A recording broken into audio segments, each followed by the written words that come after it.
রোববার থেকে খুলছে স্কুল। ঘাটতি মেটাতে পরবর্তী নির্দেশ না দেওয়া পর্যন্ত শনিবারও ক্লাস চলবে। নতুন শিক্ষাক্রমে শ্রেণীভিত্তিক মূল্যায়নের ক্ষতি এবং সব জেলায় একই তাপমাত্রা না থাকার বিষয়ে সিদ্ধান্ত স্কুল খোলার সিদ্ধান্ত নেওয়া হয়েছে। এদিকে রাজধানী সহ সারা দেশে চলমান হিট অ্যালার্ট আরও 3 দিন বাড়ানো হয়েছে। এসব নিয়ে আলোচনা করতে আমাদের সঙ্গে যোগ দিচ্ছেন স্ট্যামফোর্ড বিশ্ববিদ্যালয়ের পরিবেশ বিজ্ঞান বিভাগের চেয়ারম্যান অধ্যাপক এবং পরিবেশ গবেষক ডক্টর আহমদ কামরুজ্জামান মজুমদার। বিকাশে কম খরচে ক্যাশ আউটের লিমিট বেড়ে 50,000, প্রিয় এজেন্টও 2টা। যারা মজুমদার, আপনাকে স্বাগত জানাচ্ছি, আশা করছি আপনি ভালো আছেন। শুরুতেই বলছিলাম যে স্কুল কলেজ খোলার সিদ্ধান্ত হয়েছে। প্রায় 1 সপ্তাহ বন্ধ ছিল। ঈদের পর, রোজার পরে যে স্কুল খোলার কথা ছিল সেটা সেখান থেকে 1 সপ্তাহ পেছানো হয়েছিল মূলত গরমের কারণে। সিদ্ধান্ত হয়েছে আবারও স্কুল কলেজ খোলা হচ্ছে। একজন শিক্ষক হিসাবে, অভিভাবক হিসাবে এই সিদ্ধান্তকে আপনি কীভাবে দেখেন? জি দেখুন, এটি সার্বিকভাবে সারা বাংলাদেশের একটি পরিস্থিতি এবং কোনোভাবেই স্বাভাবিক পরিস্থিতির ভিতরে আমরা নেই। আমি অভিভাবক হিসাবে তো বটেই, এবং শিক্ষক হিসাবে দুই অ্যাঙ্গেল থেকে এই মুহূর্তে শিক্ষা প্রতিষ্ঠানগুলোতে ছাত্রছাত্রীদের ডেকে আনাটার পক্ষে নই। এটি কোনোভাবে একটি ভালো সিদ্ধান্ত না। যদিও আমাদের মাধ্যমিক এবং উচ্চশিক্ষা বিভাগ, শিক্ষা মন্ত্রণালয় থেকে পরিপত্র জারি করেছে যে রবিবার থেকে আমাদের শিক্ষা প্রতিষ্ঠান খুলবে, কিন্তু এই যে পরিস্থিতি, অপরদিকে আমাদের আবহাওয়া অধিদপ্তর আরো 3 দিনের অ্যালার্ট দিয়েছে। সো দুটি সরকারি প্রতিষ্ঠান, একদিকে আমি অ্যালার্ট দিয়ে দিলাম, একদিকে আবার আমি ছাত্রছাত্রীদেরকে, বিশেষ করে শিশুদেরকে আমি আবার স্কুলে নিয়ে আসলাম। যারা এই সিদ্ধান্তটি নিয়েছেন তারা সম্ভবত হসপিটালগুলোর অবস্থা, সর্বশেষ অবস্থাটি অবগত নন। কারণ হসপিটালগুলোতে কোনোটাতে, আমি এই মাত্র 20 মিনিট আগে মনোরা হসপিটাল থেকে ঘুরে এলাম, আমি দেখেছি সেখানে কি পরিমাণ শিশু এবং বাচ্চারা এখনো সেখানে চিকিৎসার জন্য দৌড়াদৌড়ি ছুটাছুটি করছে। সাথে সাথে তাদের অভিভাবকদের যে দুর্দশা আমি দেখে এসেছি। সেক্ষেত্রে আমি রিকোয়েস্ট করব যে এই যে স্কুল খুলে দেওয়ার বিষয়টি যাতে পুনঃ বিবেচনা করা হয় এবং এখনই যাতে ছাত্রছাত্রীদেরকে স্কুলে না ডাকা হয়। এটা যে শুধু আমার মতামত তা নয়, এই যে প্রফেসর ABM আব্দুল্লাহ স্যার গতকালকেই কিন্তু বলেছেন, উনি অনেয়ারে বলেছেন যে এই মুহূর্তে বিদ্যালয়তে ছাত্রছাত্রীদেরকে ডেকে আনা খুব একটা সমীচীন সিদ্ধান্ত নয়। অধ্যাপক মজুমদার, এই যে এখন যে উষ্ণ পরিবেশ বা হিট ওয়েভ বলছি আমরা, যা এবং তীব্র তাপদাহের কথা বলছি, তাপদাহের কথা বলছি, এই পরিস্থিতি হয়তো আরও কিছুদিন অব্যাহত থাকবে, তেমনটাই বলছেন আবহাওয়াবিদরা। আর সেক্ষেত্রে কি আসলে স্কুল কলেজ বন্ধ রাখার কোনো সমাধান হতে পারে কিনা, নাকি পরিবেশের সাথে সবাইকে মানিয়ে নিতে হবে? তার জন্য যে ধরনের সতর্কতা জারি থাকা উচিত বা সতর্কতা অবলম্বন করা উচিত, সেটা করলেই হয় কিনা? এবং সরকারের পক্ষ থেকে কিন্তু এই কথা বলা হয়েছে যে কোনো এই সময় অ্যাসেম্বলি হবে না, বাইরে কোনো কাজ থাকবে না, শুধুমাত্র ক্লাস হবে, খেলাধুলা করা যাবে না মাঠে। এই বিষয়গুলো যদি মেনে চলা হয় তাহলে স্কুল খোলা রাখলে কি খুব সমস্যা হবে কিনা? 5 বছরের থেকে 10 বছরের এই বাচ্চাদেরকে কোনোভাবেই পরিস্থিতির সাথে মানিয়ে নেওয়ার জন্য ছেড়ে দিতে পারি না। এটা কোনোভাবে একটি ভালো সিদ্ধান্ত নয়।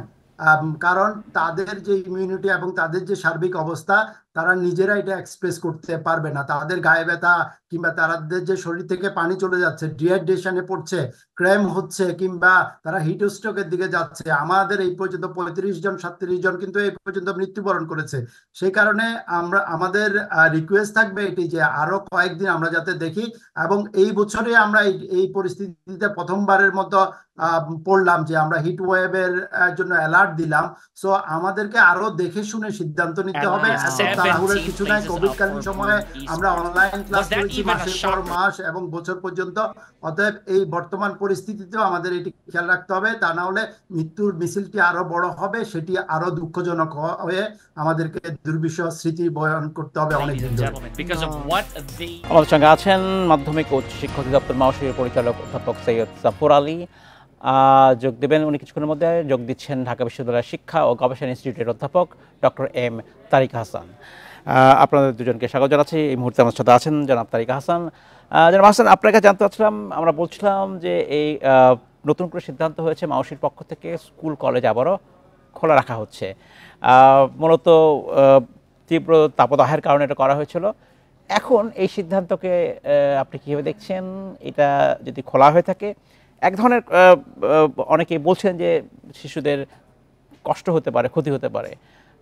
কিভাবে আপনি এই সিদ্ধান্তকে আপনি গ্রহণ করছেন? ধন্যবাদ।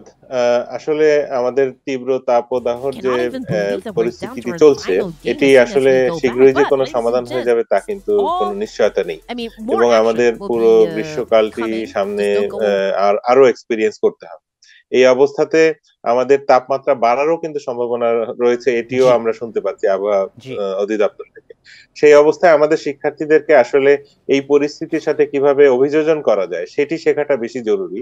আসলে বিদ্যালয় বন্ধ রেখে এটি সমাধান হবে না। এবং যে ধরনের বৈশ্বিক একটা জলবায়ুজনিত পরিস্থিতির মধ্যে দিয়ে আমরা যাচ্ছি, সামনের দিনগুলোতে এই পরিস্থিতিগুলো আরো ভয়াবহ হতে পারে।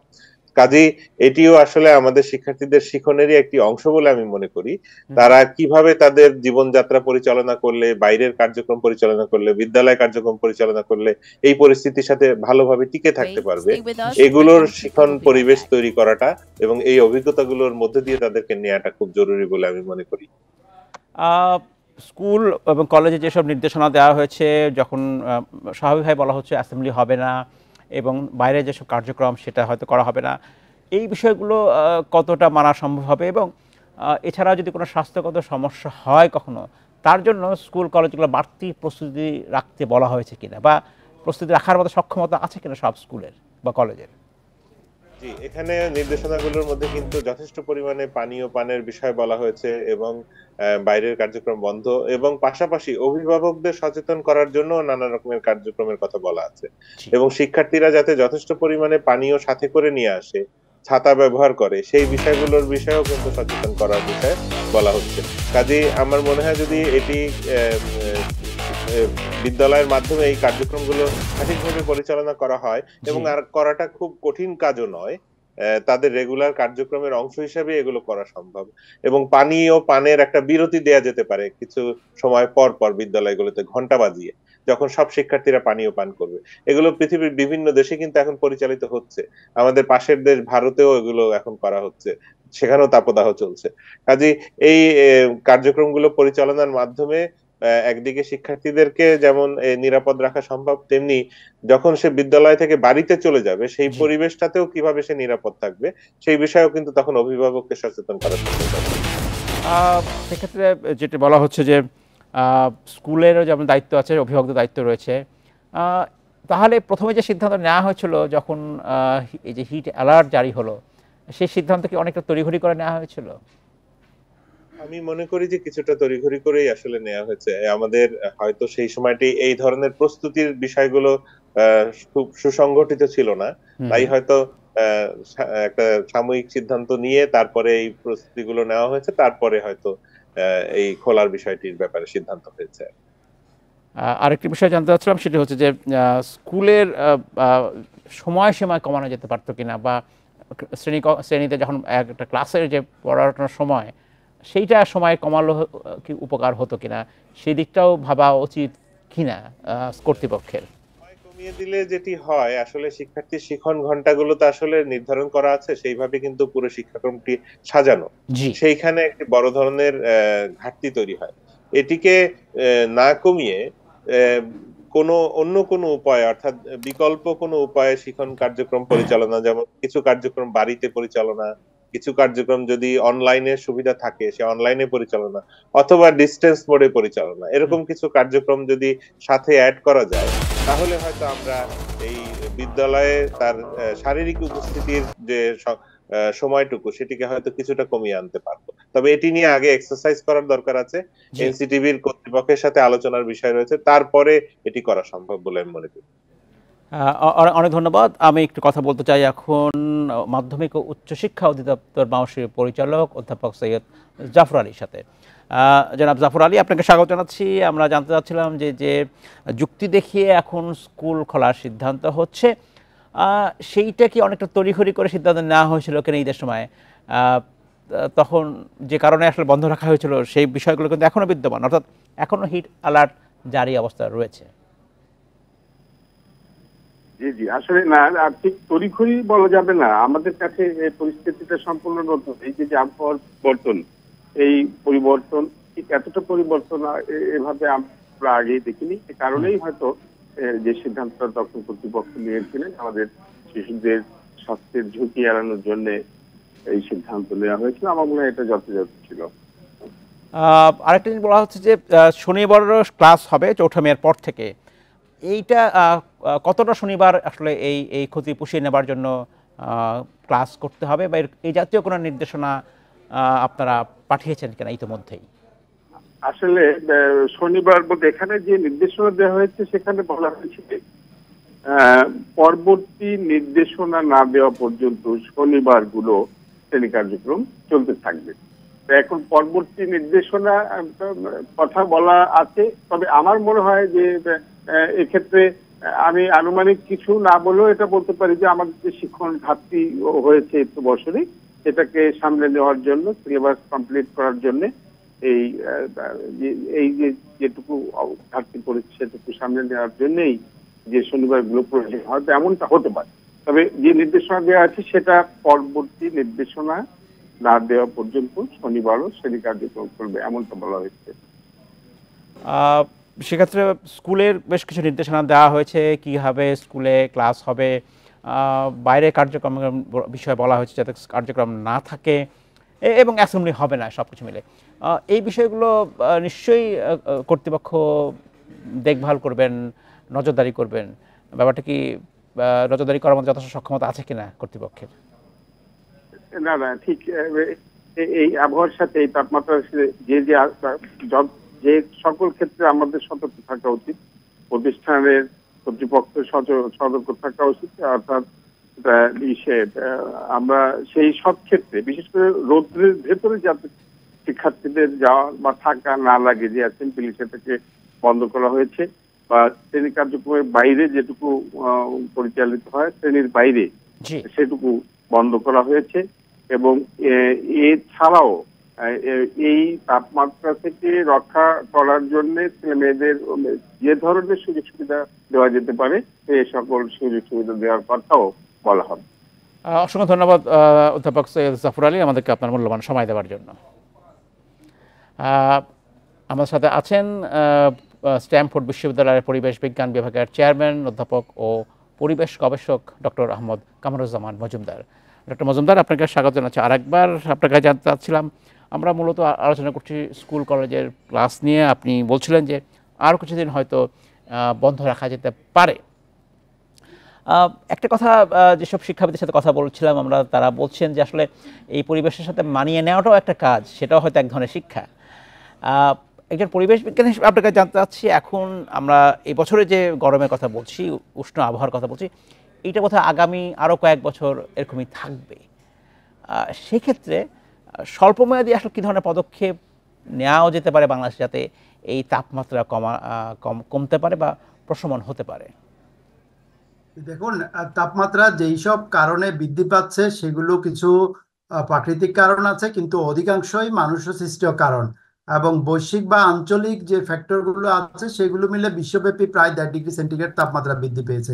কিন্তু ঢাকার ভিতরে আমাদের তাপমাত্রা বৃদ্ধি পেয়েছে প্রায় 4 থেকে 6 ডিগ্রি পর্যন্ত। তার মানে হলো বাকি যে 1.5 ডিগ্রির পরে বাকি যে 3.5 থেকে 5.5 ডিগ্রি সেন্টিগ্রেড তাপমাত্রা বৃদ্ধি পেল স্থানীয়ভাবে, এটির জন্য দায়ীও আমাদের স্থানীয় পরিবেশ পরিবর্তন। এবং সেই ক্ষেত্রে দীর্ঘদিন ধরে পরিবেশকে ক্ষতিগ্রস্ত করা, পরিবেশকে দূষণ করার ফলাফল হিসাবে বর্তমান তাপদাহকে আমরা দেখছি। আরেকটি বিষয় হলো, দেখুন, পরিবেশ বলতে যে বিদ্যালয়ের পরিবেশ কিংবা হসপিটালের পরিবেশ, ঘরের পরিবেশ কিংবা আমাদের ব্যবসায়িক বাজারের পরিবেশ, সবগুলো বিবেচনায় কিন্তু আমাদের নিতে হবে। যখন বৈশ্বিক তাপমাত্রা পরিবর্তন হয়, দেখেন শত শত কোটি কোটি মানুষ কিন্তু কাজে যাওয়াটা তাদের বিঘ্নিত হচ্ছে, তাদের শ্রম ঘন্টা নষ্ট হচ্ছে, তাদের মেডিকেলের কস্ট বেড়ে যাচ্ছে। আমাদের জাতীয় যে এক্সপেন্ডিচার, গ্রস যে জিডিপি যেটি আছে, জিডিপিতে এটি একটি নেগেটিভ প্রভাব তো অবশ্যই ফেলবে। কিন্তু আমরা রাতারাতি এটিকে ঠিক করে ফেলার কথা চিন্তা করতে পারি না, এবং সেটি আবার শিশুদেরকে দিয়ে আমরা এখানে তাদেরকে গিনিপিগের মতো তাদেরকে দিয়ে আমরা টেস্ট করা আমাদের জন্য উচিত না। আমরা আগে বড়রা দেখি যে আমাদের হঠাৎ করে অপ্রত্যাশিত যে তাপমাত্রা আমাদের হলো, সেখানে অ্যাডাল্ট লোকজন এটাকে কিভাবে হ্যান্ডেল করে, কিভাবে আমাদের কতটুকু আমাদের স্বাস্থ্য ঝুঁকি তৈরি করে, সেটা আমরা দেখি। তারপরে আমরা শিশুদের দিকে সিদ্ধান্ত নেওয়ার বিবেচনা করার আমার অনুরোধ থাকলো। এই তাপদাহের যেই এখন বর্তমান পরিস্থিতি আছে, এটি উত্তরণের জন্য আমাদেরকে সবুজ এবং নীল অর্থাৎ বন বৃক্ষ যেমন আমাদের পুনঃস্থাপন করতে হবে, একইভাবে আমাদের জলাধারগুলোকে পুনরুদ্ধার, দখলমুক্ত এবং প্রয়োজনে নতুন করে সংস্কার করতে হবে। ইটের বিকল্প হিসাবে আমাদের হলো ব্রিক ব্যবহার করতে হবে। কাচের যে বিল্ডিং এর প্রবণতা আমাদের দেখা যাচ্ছে এখন, সে কাচের তৈরি বিল্ডিং আমাদেরকে দূরে সরে দিয়ে আমাদের পরিবেশ বান্ধব নির্মাণ সামগ্রী ব্যবহার করতে হবে, তাহলে তাপমাত্রা কিছুটা সহনশীল জায়গাতে আসবে। তবে সর্বোপরি সমাজের যারা বিত্তবান আছেন তাদেরকে কিন্তু সামনে এগিয়ে আসতে হবে। প্রতিটি জেলা, প্রতিটি উপজেলাতে বিত্তবানরা যদি শ্রমজীবী মানুষদেরকে অন্তত বিশুদ্ধ পানির, বাজারের যেখানে মানুষজন বেশি সেখানে বিশুদ্ধ পানিরও একটি ব্যবস্থা করতে পারেন, তাহলেও একটি সমাজের একটি সৌহার্দ্যপূর্ণ অবস্থা সৃষ্টি হবে এবং সাধারণ মানুষ উপকৃত হবে। ডক্টর আহমদ কামরুজ্জামান মজুমদার, আপনাকে অসংখ্য ধন্যবাদ আমাদেরকে আপনার মূল্যবান সময় দেওয়ার জন্য।